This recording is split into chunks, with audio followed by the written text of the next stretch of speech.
Hey everyone, welcome back. I know it's been quite a while since you heard from me, but now I'm back with our last Python class in our Python masterclass tutorial. Today we have so many things to talk about. We're going to be talking about Python file operations, Python object-oriented programming, Python overloading functions, so many things. If you're new to this channel, remember to subscribe. The button will be right there. And please listen attentively to the class. This is the most crucial part of the Python masterclass. You're going to learn a lot. And as we all know, my name is Oloyede John. Without any further ado, let's start the class.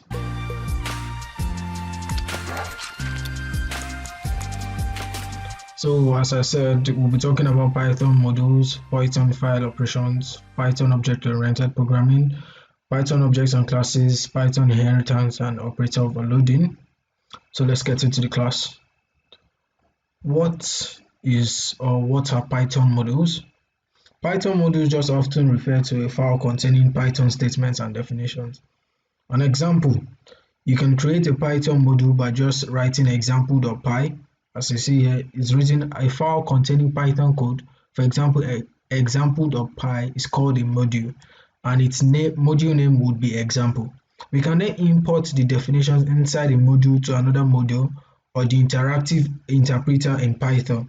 We use the import keyword. Let me show you some examples, but for this time I'll be using my Spider IDE. Let's get into it. So remember, we use modules to break down large programs into small, manageable, and organized files. Modules provide the reusability of code, meaning I can write this program today and still call back every function or every statement written in this program and impute it inside another program. We can define our most used functions in a module and import it instead of copying that definition over and over and over again. Let me create a simple module that has a function in it that adds two numbers together. We'll call this module example, as you saw in our PowerPoint. In this, we'll start by creating our function. Remember, we said in our last video that functions, for defining a function, you must first write def. Then we input the name of our function. Then we input our parameters, which is a and b. Now, I just write a simple comment that says program adds two numbers together and returns let me make this, I guess, yeah, and returns the result. Now for the main function for the main program, write results is equals to a plus b, return results. So as simple as that. But remember, to make this a module, you have to save it as whatever name you want it and put the .py. So let's save this. Go to save as, and I'm going to save this as example.py.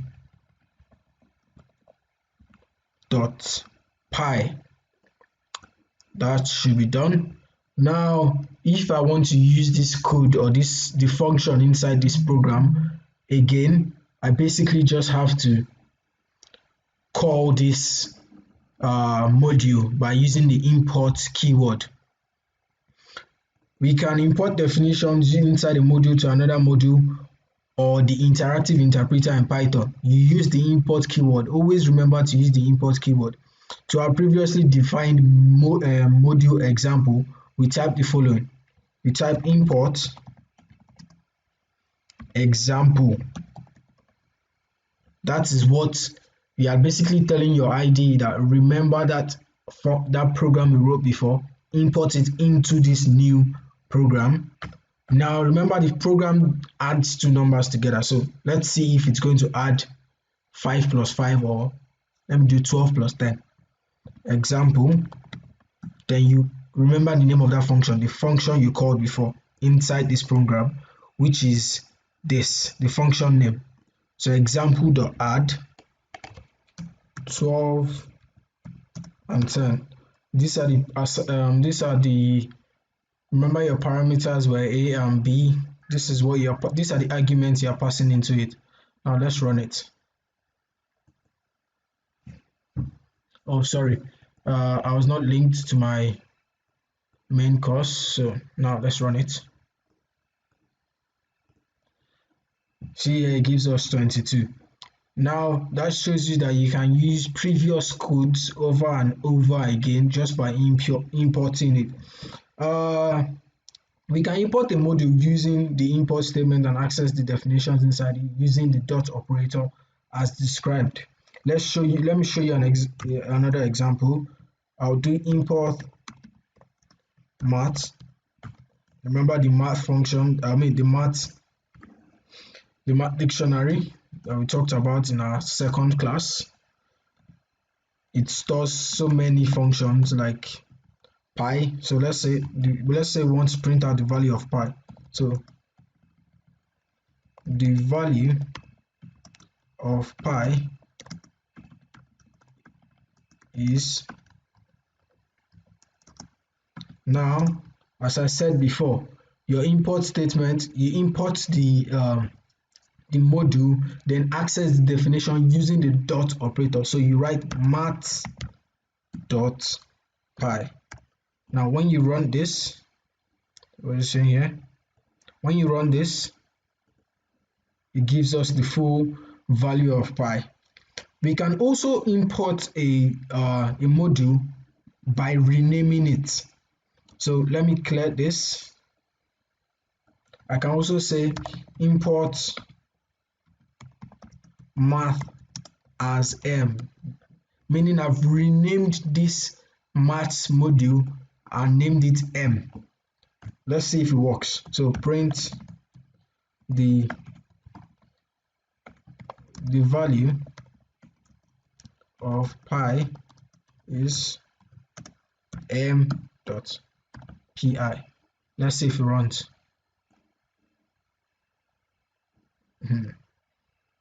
Why is it showing invalid syntax?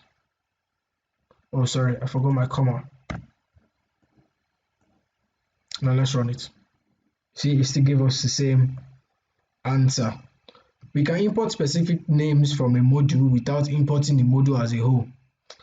Let me show you another example. Import,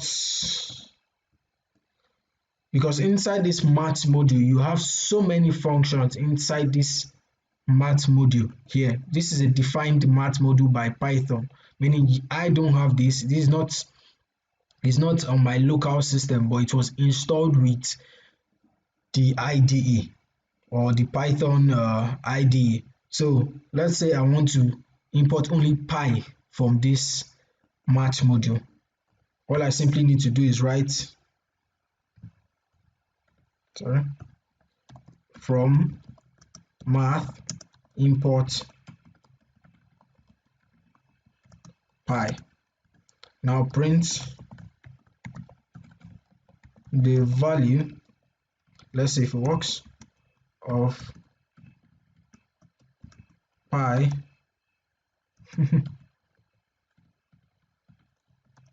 is math, pi. Now let's see if it works. Let's run it. It also gave us the same answer over here. The value of pi is 3.14592. This thing is too long to cram. We all know that we imported this pi function from this math module because there are so many functions, and so most of the time importing this whole math module, it might be stressful, so you can just decide to import the function you need. There are some cases we don't use the dot operator. Remember the dot operator I talked about when we have to use things like import math dot, remember the dot operator math dot pi. but for here we didn't have to use it. We can also decide to import several operators. Let's say I want to import pi and also exponential, which is e. Let's print it out.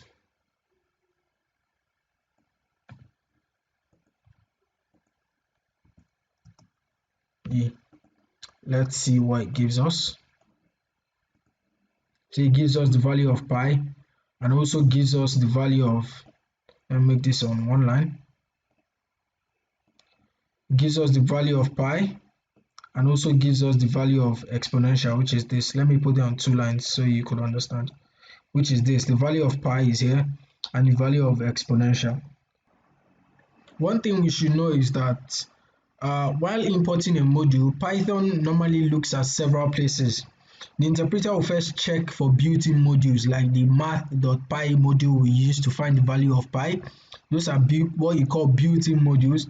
Then if built-in modules are not found, it then moves into a list of directories called sys.path. Let me show you the list of the directories inside that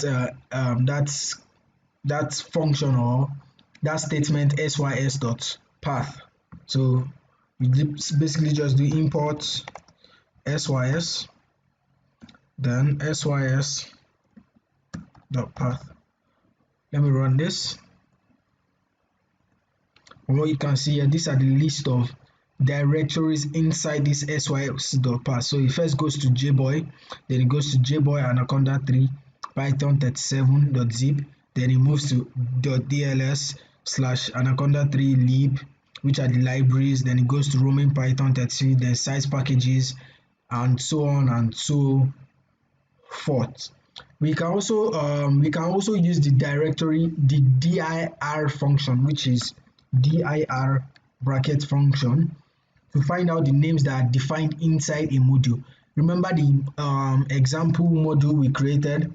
Now one thing I like about this Python is since I've already written import.module once before, I don't need to write import.module over and over since I've already run it in this program. So to find out the list of names inside that example module, we can literally just write dir using that dir function and input example.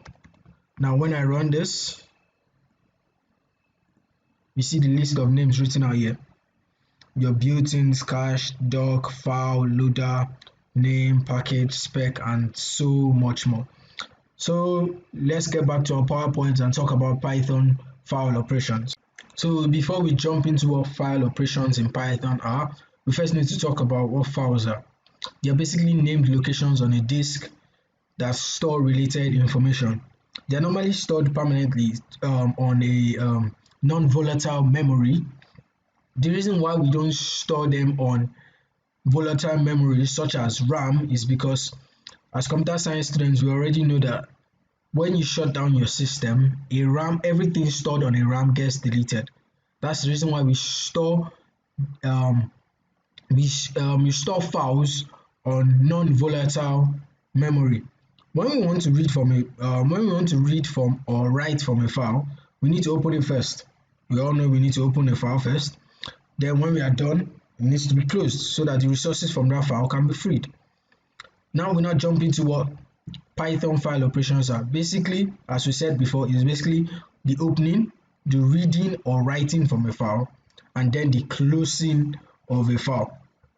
So what is opening files in Python all about? Python has a built-in function to open a file. It's basically this open with two parentheses. We can specify the mode while opening a file. We specify whether we want to read, write, or append to that file. We can also specify if we want to open the file in text mode or binary. But one thing we should know is that the default for opening a file is in text mode. In this mode, we will get strings while reading from that file. On the other hand, binary mode returns bytes, and this is the mode to be used when dealing with non-text files such as images or executable files. Here I gave you a simple list of the modes and what they do for R, when you type in R, you open a file for it opens a file for reading, which is your default. W opens a file for writing, creates a new file if it does not exist, or truncates the file if it exists. X opens a file for exclusive creation.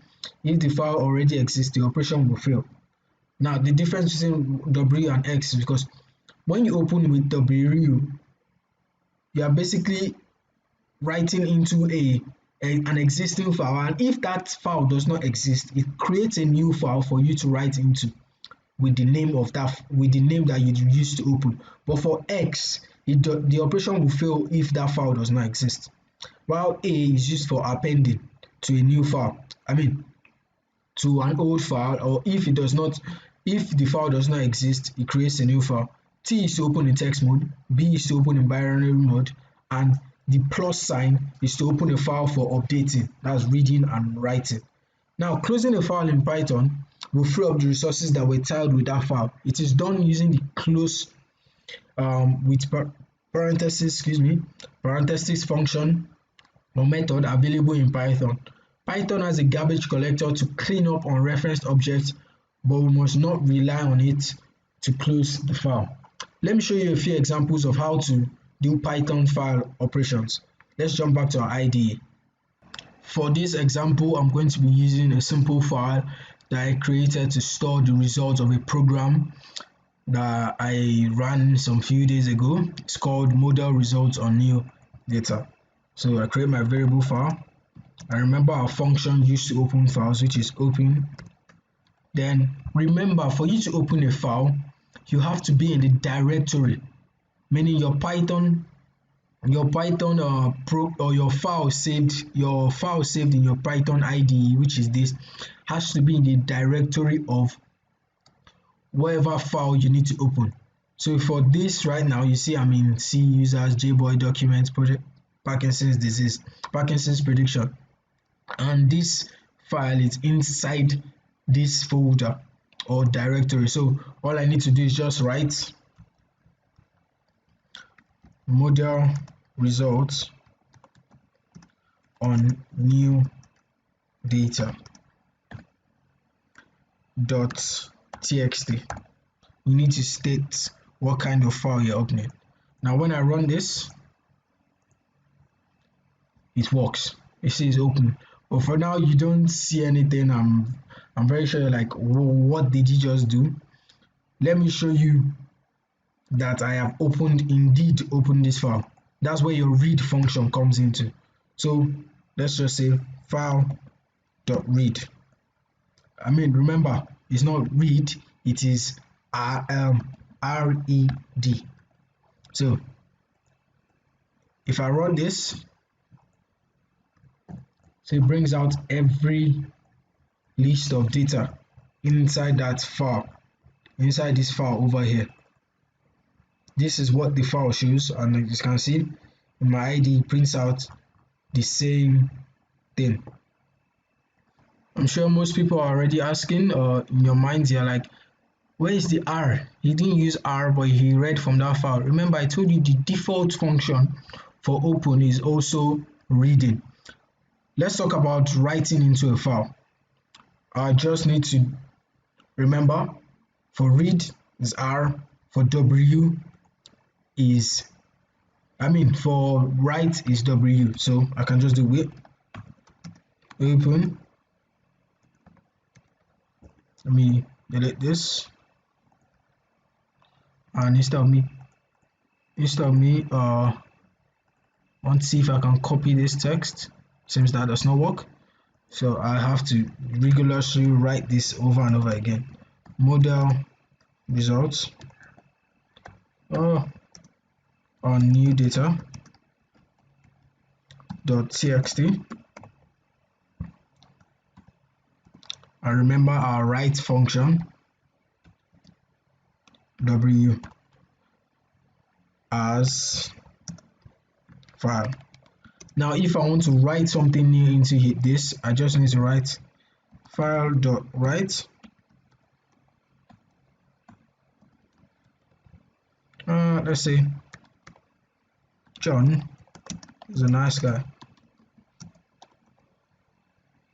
slash new line. Seems I forgot to put my quotation marks. I can also decide to write file.write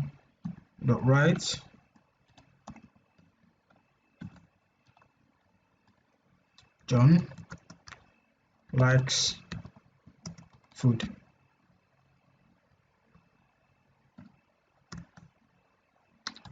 Now let's run this. You're like, what happened? Nothing happened. But let's open this file. Can you see? Everything left, and what remains stored inside here is John is a nice guy. Oh, John is a nice guy.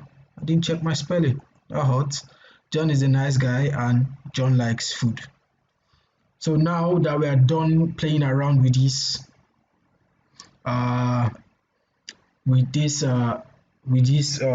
with file operations, or with this file, let's close it.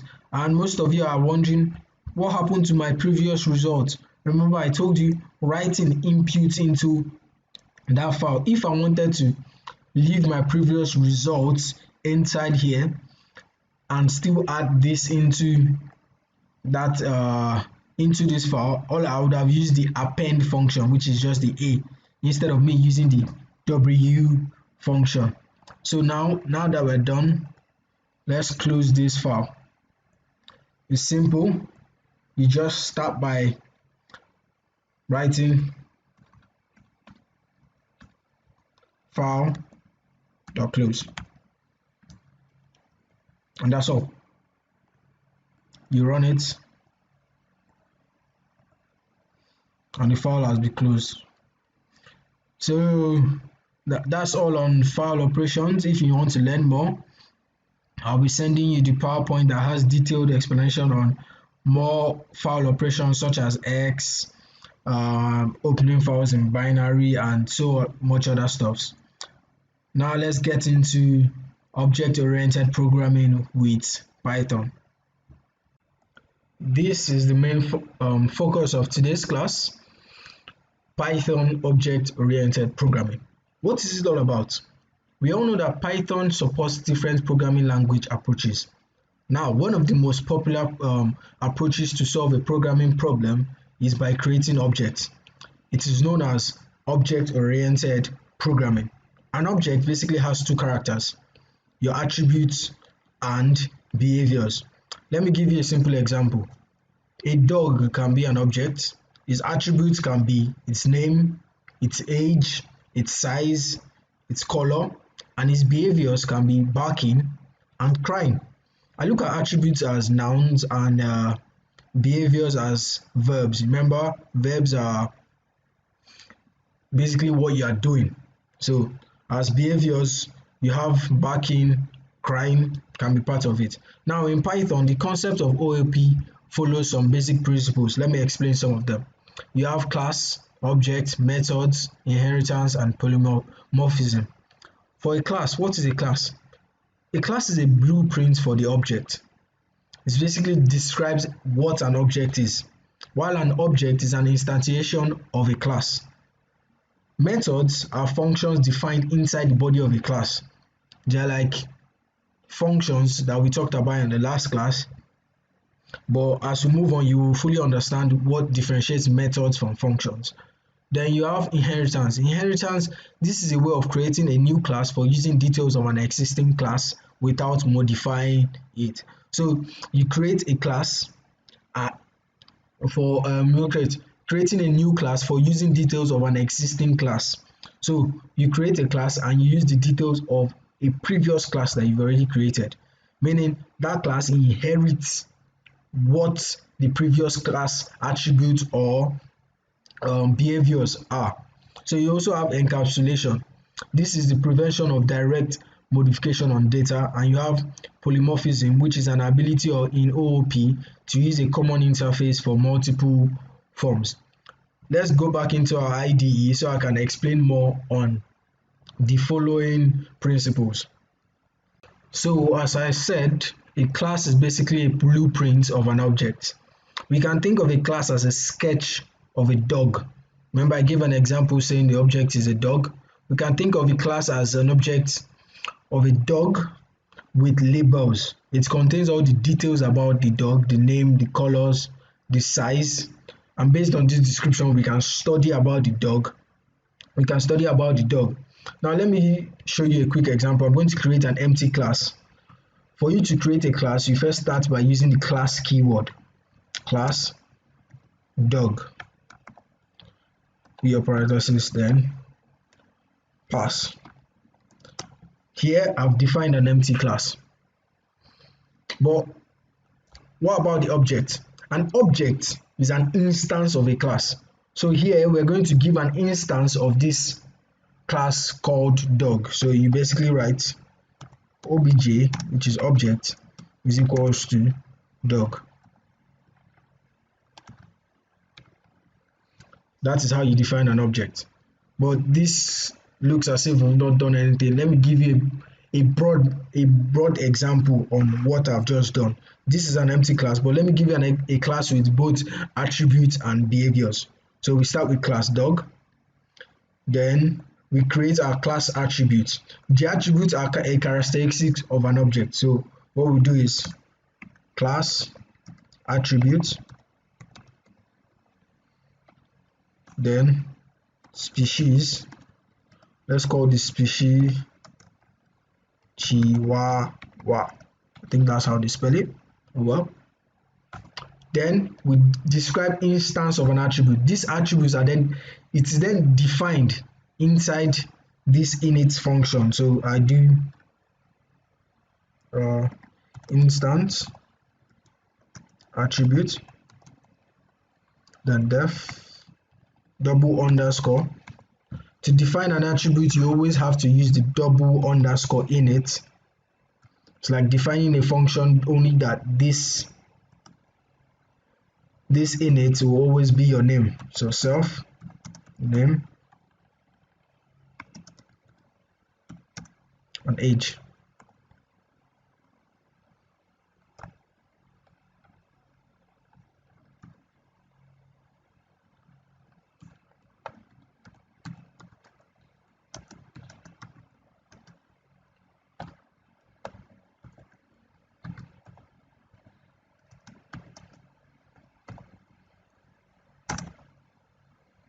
So what I've basically done, I define the attribute inside the init method of the class, which is the initializer method that is first run as soon as the object is created. Then we are now going to create instances of this class or this object called dog. I'm going to call two, let's say I want to define two different dogs. I want one called Bingo and another one called Whiskey. So instances of the dog class. So Bingo is equals to dog. So what do I want it to be? Remember, I wanted the attributes to be name and age. So I just input like normal way you input your attribute inside, the normal way you input your attribute inside a parameter in functions. That's what you just do here. So you just write dog. What do you want the name to be? I want it to be Bingo. And what do you want the age to be? 5. Now I'm also going to define another dog called Whiskey is equals to dog Whiskey, then this dog should be 3. After doing this, we can now access those class attributes using the class dot species. Remember, I created this class here, this class attribute species. Let me show you what I mean by that. So to access the class attribute,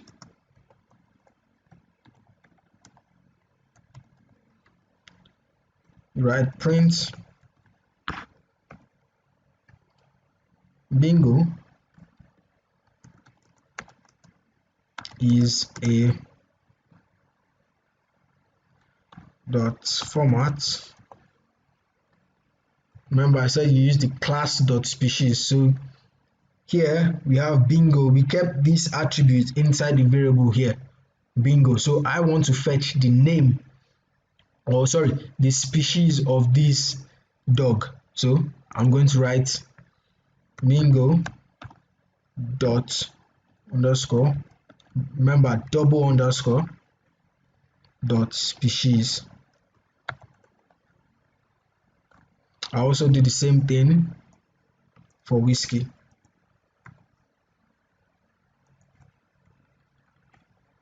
Whiskey.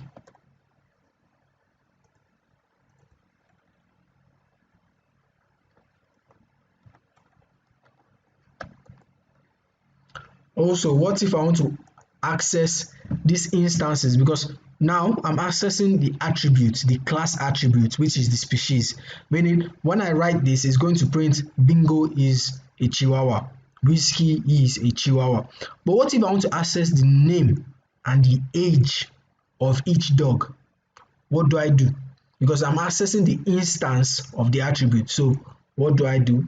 I just write, let's keep a simple comment so as for you to remember, access the instance attribute. So I write print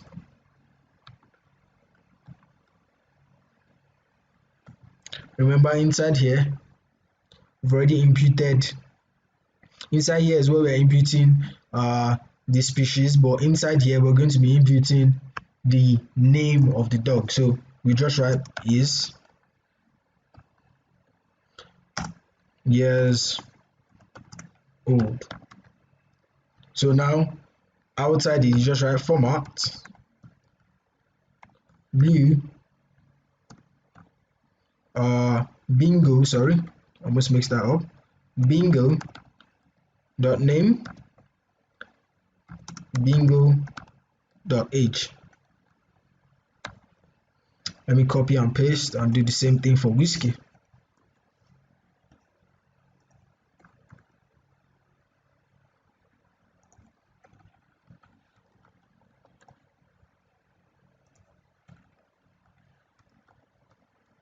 So now it's going to impute bingo's name into this first parenthesis, and bingo's age into this coily braces, and inputs the age into these coily braces. Let's run it. You see, it prints out bingo is a chihuahua, whiskey is a chihuahua. Bingo is 5 years old, whiskey is 3 years old. So this is how you define a class. You instantiate an object, which is an object is an instance of a class, and this is how you create instances of the attributes. So but here you notice that we didn't talk about the behaviors. That's where methods comes in. Methods are functions defined inside the body of a class. They are used to define the behaviors of an object. I'm going to write a quick example where I'm going to define two methods, one for barking and one for crying. So I'm just going to copy this. Remember my class, I don't want to be writing this all over again. You have to define your class, add your class attribute, instance of that attribute, and so on. For this, I don't really need to add my class attribute. I can just have the instance of my attribute for it. Now it's time for me to create my method or instance of my method. So you have simple comments to remind you, method. Then the way you create methods are basically like functions. Methods are basically functions, but they are inside of a class. That's why they are called methods. So back, then I want to input my name and what the behavior of the dog. So let's make the parameter voice. Then remember your function is your semicolon. Then the function can return, or the method can return input the name there, sinks, then input the behavior over there, then dot format self dot name and whatever the dog is doing, which is loudly. So why am I saying sinks, barks loudly? My second function, which is cry, so I'm going to name it cry, and this will just have a parameter of self. Then return, let me just copy this, paste this here, remove this, just name, I just need the name this time. Then I can say cries really annoyingly.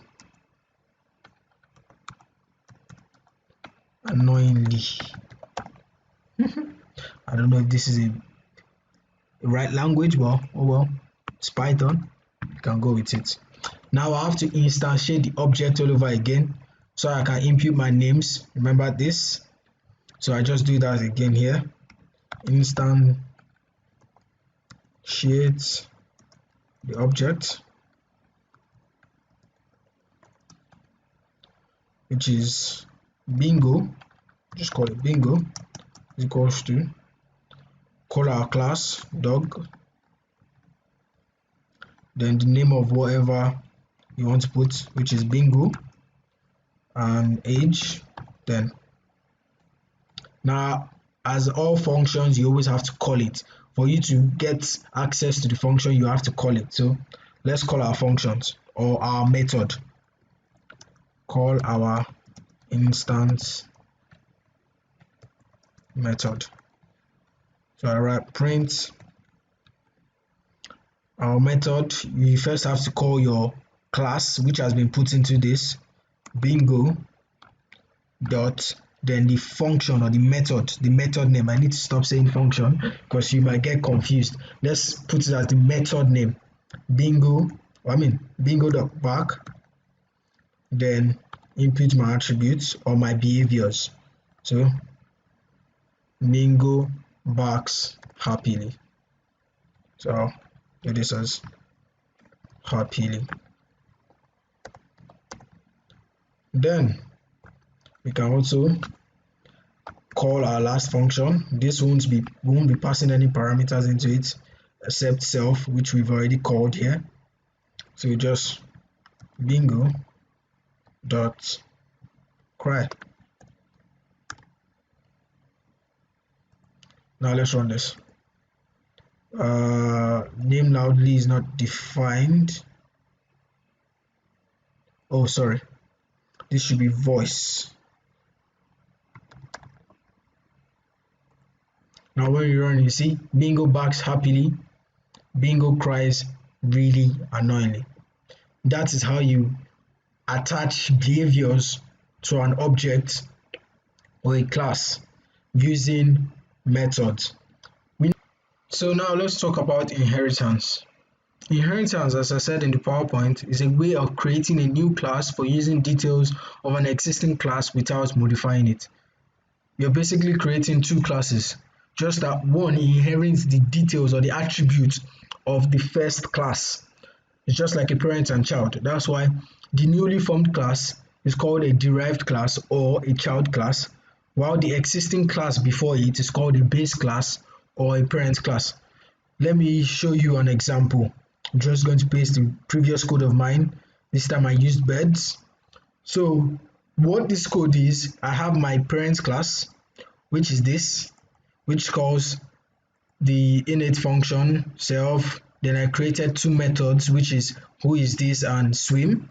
Then inside the child class, I created a new class. Then I created the object or instantiated the object, then imputed two methods inside it. So the child class inherits the function of this parent class.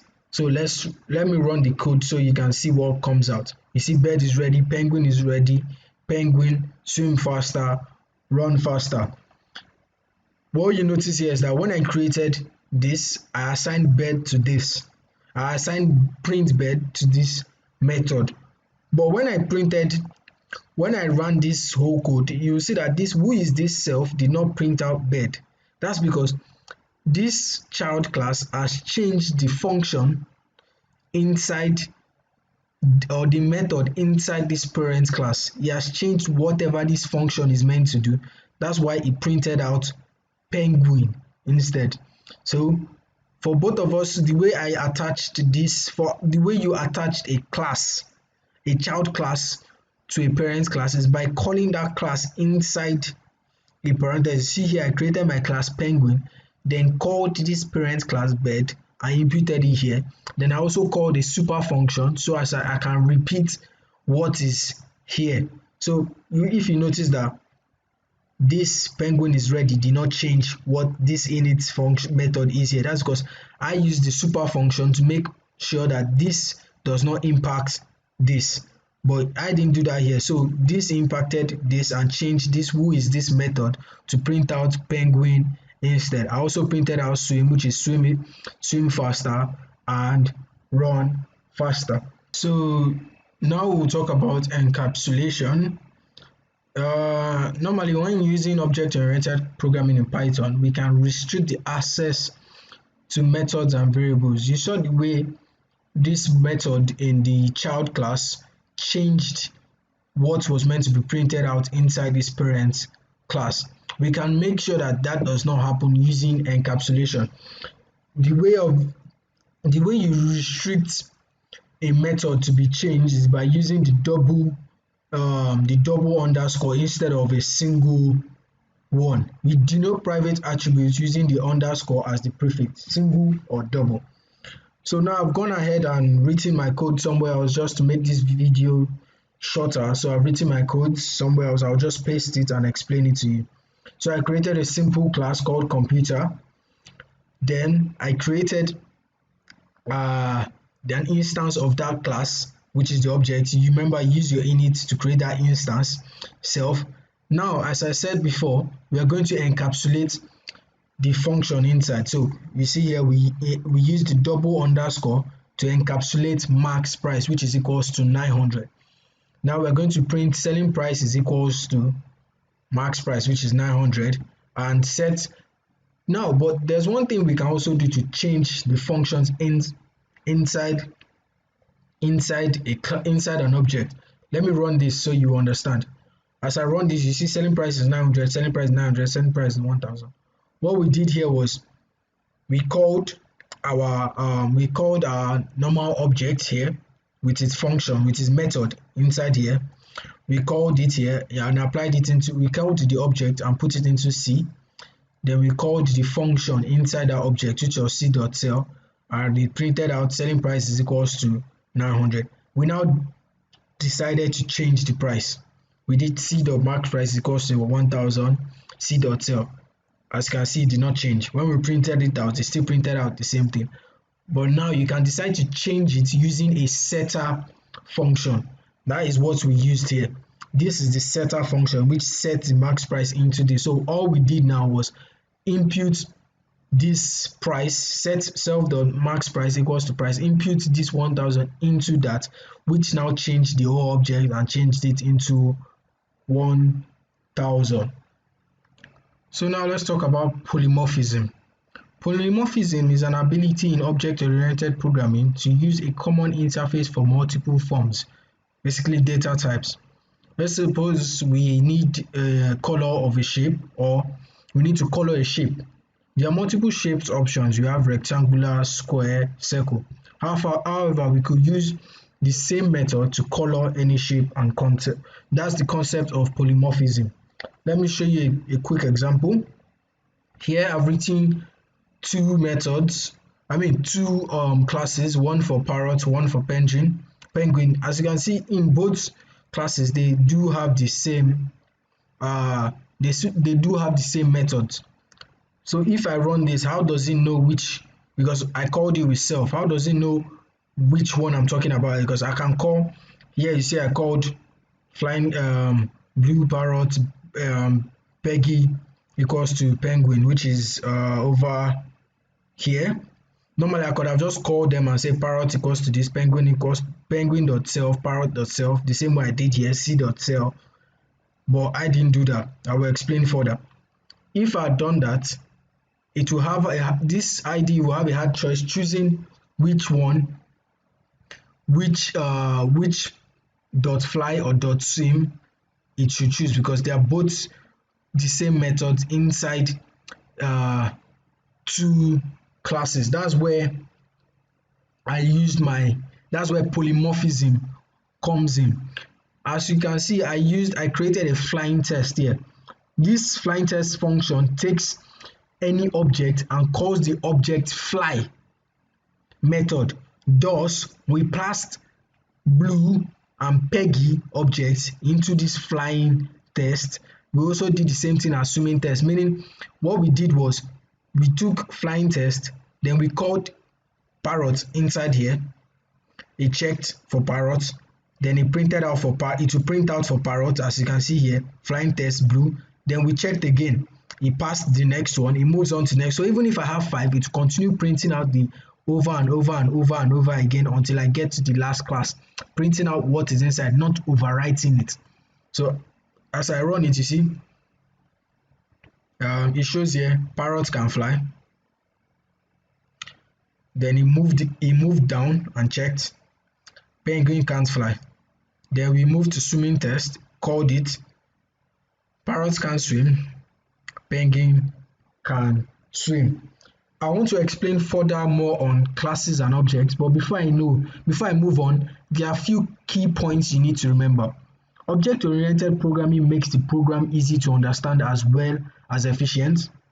Since the class is shareable, the code can be reused. Data is safe and secure with data abstraction. Polymorphism allows the same interface for different objects, so programs can write efficient code. Remember what I did here? So I can always create and recreate as many classes as I want. Let's now move on to further explanation on objects and classes. As I explained before, Python is an object-oriented programming language. So unlike procedure-oriented programming, where the main emphasis is always on functions, object-oriented programming stresses on objects. So the difference is that procedure-oriented programming faces functions, object-oriented programming stresses on object. An object is simply a collection of data, variables, and methods that act on this data. Similarly, a class is a blueprint of an object. I said that before. We can think of a class, as I said before, as a sketch of a house, or as with the example we used before, of a dog. It contains all the details of that dog, which is the name, the age, the size, and based on these descriptions, we can basically point out what dog it is. So that dog is an object. As many dogs can be made from a dog's blueprint, we can create as many objects from a class. An object is also called an instance of a class, and the process of creating this object is called instantiation. Now, let's define a class. When defining a class, as we did here before, unlike defining functions where we use, or methods where we use the def keyword, for defining a class, you use the class keyword. The first string inside the class is called the doc string, which is a brief explanation. So here I can literally just write, I could have written this program or this class helps understand polymorphism using flying and swimming of birds. This is normally recommended. You can decide not to put it on if you don't want to. They are basically comments to let you know that, because there are some times where you'll be writing programs that reach 1,000 lines or more than 10,000 lines. So you need comments to help you know that, okay, yes, this is what this class does. Now objects. I want to go over objects again. We saw here that objects could be accessed with different attributes. When we went over here, objects can be accessed with different attributes. It can be used to create a new object instance, which is called instantiation of that class, which is what we did here. The procedure to create an object is similar to a function call. What we did here, we just did bingo is equals to dog. Remember, look at this function or this method that we called here, peggy.run. That's how you call a function. It's the same way you call an object. So that is all about classes and objects. But before I move to operator overloading, let's talk about constructors in Python. Class functions that begins with double underscore are called special functions as they have a special meaning. If you noticed before, I was using in my definition of objects, I was using the double underscore in it. This is what you call a special function. This special function gets called whenever a new object of that class is instantiated. This type of function is called constructors in object-oriented programming. We normally use it to initialize all variables. Let me write a simple constructor program for you. So what I've simply done here is create a simple class for employees that assigns the ID and name to those employees. Now you see here I called my constructor, which is a special function that it instantiates or initiates immediately this class is called. Let's run it. See, it gives the ID 101 and John. It gave it 101 and gave the name John to the first employee. They gave the ID 102 and David to the second employee. Accessing the display method to print out employee 1 information, which is this. Then accessing display method to print out employee 2 information, which is for this. So you can't just call a constructor like that. You need another method in which instantiates this whole constructor or this whole constructor here. So after I did this, I instantiated using myself, self.id, self.name. Now to make it usable, I created a new method called display, then fixed everything inside that self parameter. So let's talk about the last topic for today, which is operator overloading. Normally in Python, you can change the meaning of an operator depending upon the operands you use. Here I'm going to explain what Python operators are. Python operators work for built-in classes, but some operators behave differently with different types. This feature in Python allows the same operator to have different meaning according to the context, which is called operator overloading. For example, the plus operator will perform arithmetic addition on two numbers, merge two lists, or concatenate two strings. Do you see that the plus operator can do more than one function? It can add two numbers, merge two lists together, and concatenate two strings. So what happens when we use them with objects or user of a user defined class? Let's consider this following class. Let me show you a simple example. Let's consider this following class point, which tries to stimulate a point in 2D coordinated system. So we have self x and y. Self x.x is equals to x, self.y is equals to y. Then we tried imputing our attributes to us 1 and 2, 2 and 3, and we decided to do p1 plus p2. So basically what we wanted to do is 1 plus 2, 2 plus 3. 1 plus 2, 1 plus 3, 2 plus 2, 2 plus 3. But let's see if that works. You see, it gave us a type, it gave us a type error. The type error was raised since Python didn't know how to add 2 point objects together, which is this and this. However, we can achieve this task in Python through operator overloading. But first, we're going to use special functions. Remember above here where I created init as special functions? We are going to use special functions to try and solve this, to try and make this program work. Remember, there are numerous types of special functions. Using special functions can make our class compatible with the built-in functions. So remember here, I had to call in another method so as this function could work. So how I'm going to do that for this here. So what I do, I'll basically do def, remember double underscore if you want a special function, and I'll do string, let's call this string self, then I'll return both 0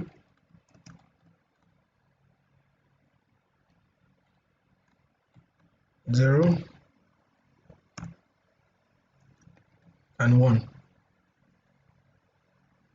then dot format, remember we did above, self dot x comma self dot y.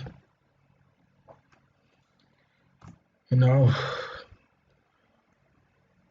this hypothetically can't work. We still need to go to our main topic, which is overloading operators. First of all we've done now is to make sure that this init special function works properly. But to make this addition do 1 plus 3, 2 plus 2, we still have to use our overloading operator, and this time we're going to use our plus operator. We need to implement our underscore add special function, which is, well, I'll create another one here, def add underscore self, then this is basically this is for overloading the operator add or addition. So x is equals to self dot x, sorry, let me add another parameter, add order, plus order dot x. You see, I'm overloading this operator, this addition operator. Then y is equals to, just copy and paste this over here, y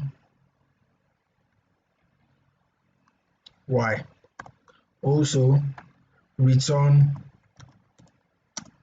point x and y. Let's spacing this out a little bit. Now when I run this, you would see that it brings out the correct result. Sorry, I made a mistake there, and instead of me using capital letter P, I used small letter p. See, it brings out 3 and 5. So what it did here was added 1 plus 2 and 2 plus 3. That is how you overload the addition operator.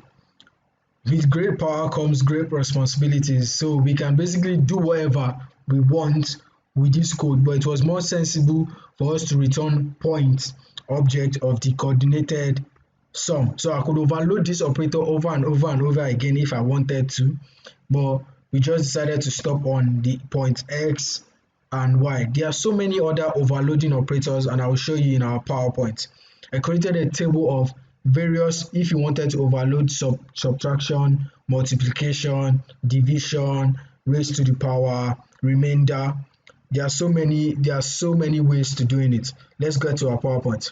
So here you see, for addition you use the add special function, for subtraction you use the sub special function, for multiplication you use the multiplication special function, for power you use the POW special function, for division you use true div, floor div for floor division, MOV for remainder, which is modulo, then bitwise left shift. There are so many ways for using our overloading operators. And so this finally brings us to the end of our Python journey. I will turn this into a playlist for everyone to for those who haven't watched from the beginning to watch from the first class to the last class. I'll also drop a video on a Python project which we should all attempt. It will also explain, it will also give us a run through throughout all the things we taught from the first Python class to the last one. I'll also give a little bit of, I'll drop a link below that shows a Python class project for everyone to attempt. I'm really happy that you guys joined me through this Python masterclass. As we move on to our machine learning masterclass, I wish you all the best and good luck. Thank you.